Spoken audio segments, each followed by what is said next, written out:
Hi అండి. అందరూ ఎలా ఉన్నారు? మేమైతే చాలా బాగున్నాం. ఎప్పుడూ ఒకే మోడల్‌లో బ్లౌజ్‌కి డోరీస్ కుట్టుకుంటే ఏం బాగుంటుంది చెప్పండి. ఇలా సింపుల్‌గా ఒక అందంగా ఉండే ఒక మోడల్ ఎలా కుట్టుకోవాలి ఏంటి అనేదైతే నేనిప్పుడు మీకు చూపిస్తున్నాను.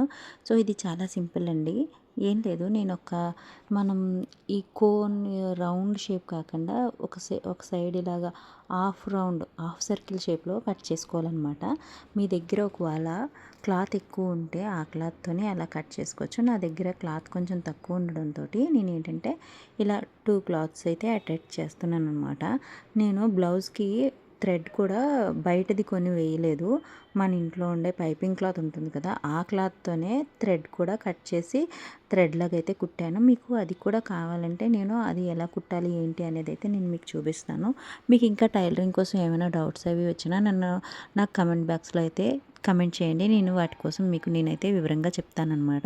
ఫస్ట్ టైం ఎవరైనా నా ఛానల్ చూస్తున్నట్టయితే వీడియోని ఫుల్గా చూడడానికి ట్రై చేయండి. చాలామంది వీడియోస్ చూస్తున్నారు కానీ వీడియోకి లైక్ చేయట్లేదు అండ్ సబ్స్క్రైబ్ చేసుకోవటం లేదు. మీరు చేసుకునే ఒక సబ్స్క్రైబ్ అనేది నాకు చాలా వాల్యుబుల్గా అనమాట. సో, నేనైతే ఇప్పుడు ఏంటంటే ఇలా అటాచ్ చేసేసాను. చూడండి, చాలా అంటే చాలా ఈజీగా ఎలా కుట్టుకోవాలనేది అయితే నేను మీకు చెప్తున్నాను. బిగినర్స్ కూడా ట్రై చేయొచ్చు. యాక్చువల్లీ ఏంటంటే బ్లౌజ్కి మాత్రమే కాదు, చిన్నపిల్లల ఫ్రాక్స్కి కూడా అండ్ లెహంగాస్కి, చిన్నపిల్లలకి లెహంగాస్ కూడా ఇలా అందంగా పెట్టుకుంటే చాలా అంటే చాలా బాగుంటుందన్నమాట. ఎప్పుడు నేను సింపుల్గా ఇలా బెల్ మోడల్సే పెట్టుకునేదాన్ని. ఈసారి ఏంటంటే నాకు ఈ బ్లౌజ్కి వచ్చు కదా, మనం ఎందుకు ట్రై చేయకూడదు అని అనిపించింది. సో, అందుకని ఈ బ్లౌజ్కి నెక్స్ట్ ఏంటంటే శారీ డిఫరెంట్ కలర్ వచ్చింది. ఇలా సేమ్ కలర్ బ్లౌజ్లో కాకుండా ఇలా శారీ డిఫరెంట్ కలర్స్ వచ్చినప్పుడు ఇలాంటి డోరీస్ పెట్టుకుంటే ఏంటంటే ఆ శారీ కూడా ఈ బ్లౌజ్ కొంచెం బాగా కనిపిస్తుంది అనమాట, డిఫరెంట్ కలర్ రావడంతో. ఆ తర్వాత కొంచెం ఎక్స్ట్రాస్ ఉంటే వాటిని అయితే నేను ఇలా తీసేసుకున్నాను. సో, ఎక్స్ట్రాస్ అన్నీ కట్ చేసేసుకుంటున్నాను అనమాట.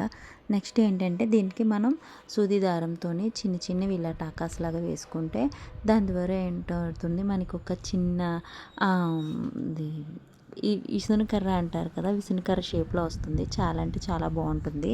సో, ఇలా డోరీస్ కుట్టుకుంటే మనం బ్లౌజ్ బ్యాక్ నెక్కి హైలైట్ చేసినట్టు కూడా అవుతుంది. ఎప్పుడు ఉండే సింపుల్ వేలో కాకుండా కొత్తగా ఉంటుంది. అదే కాకుండా మనం ఇలా కొత్తగా ట్రై చేస్తుంటే మనలో ఉన్న క్రియేటివిటీస్ కూడా బయటకు వస్తాయి. సో, అదే నేను అనుకుంటూ ఉంటాను. నేనేంటంటే నా పెళ్ళికి బ్లౌజెస్ కుట్టుకున్నప్పుడు నాకు అసలు డోరీస్ అంటే ఇంట్రెస్ట్ ఉండేది కాదు. ఏదైనా పెద్ద నెక్ పెట్టుకున్న డోరీస్ అసలు పెట్టుకునేదాన్ని కాదు. కానీ ఇప్పుడు ఏంటంటే డోరీస్ కొంచెం క్రియేటివ్గా కుట్టుకోవాలి, ఇంకొంచెం బాగా కుట్టుకోవాలి అని అనిపిస్తుంది. నేను లాస్ట్ టైం బ్యాక్ నెక్స్ ఎక్కువ యూజ్ చేయను. బ్యాక్ నెక్స్కి మోడల్స్ ఎక్కువ పెట్టుకోను. బ్యాక్ నెక్కి మోడల్ పెట్టుకుంటే కంపల్సరీగా డోరీస్ అనేవి ఉండాలి, లేకపోతే అందం ఉండదు. మ్యాక్సిమం పార్ట్ నెక్స్ పెట్టుకున్నప్పుడైతే కంపల్సరీగా ఉండాలి.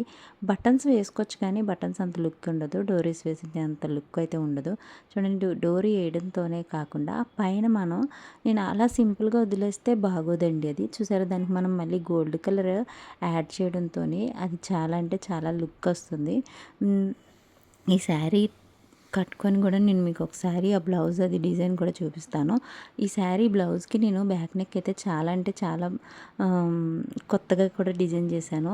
హ్యాండ్స్కి కుట్టకుండా డిజైను హ్యాండ్ ఒకటి ఎలాగో మనం శారీ కట్టుకుంటే కవర్ అయిపోతుంది. ఆ డిజైన్ అంతా బ్యాక్ సైడ్ యూజ్ చేశాను అనమాట, బ్యాక్ నెక్కి యూజ్ చేశాను. అండ్ హ్యాండ్స్ ఏంటంటే సింపుల్గా పెట్టేశాను అనమాట. హ్యాండ్స్కి చిన్న పైపింగ్ వేసేసి అలా అయితే కుట్టేశాను. ఎందుకంటే లుక్ బాగుంటుంది. మనం కాంట్రాస్ట్ సేమ్ శారీకి సేమ్ బ్లౌజ్ ఇచ్చినప్పుడు ఎలా ఉన్నా పర్వాలేదు, కానీ అదే కాకుండా శారీ ఒక కలరు బ్లౌజ్ వాడు డిఫరెంట్ కలర్ ఇచ్చినప్పుడు మనం ఇలా కుట్టుకుంటే లుక్ అనేది చాలా బాగుంటుంది. Thanks for watching. బాయ్.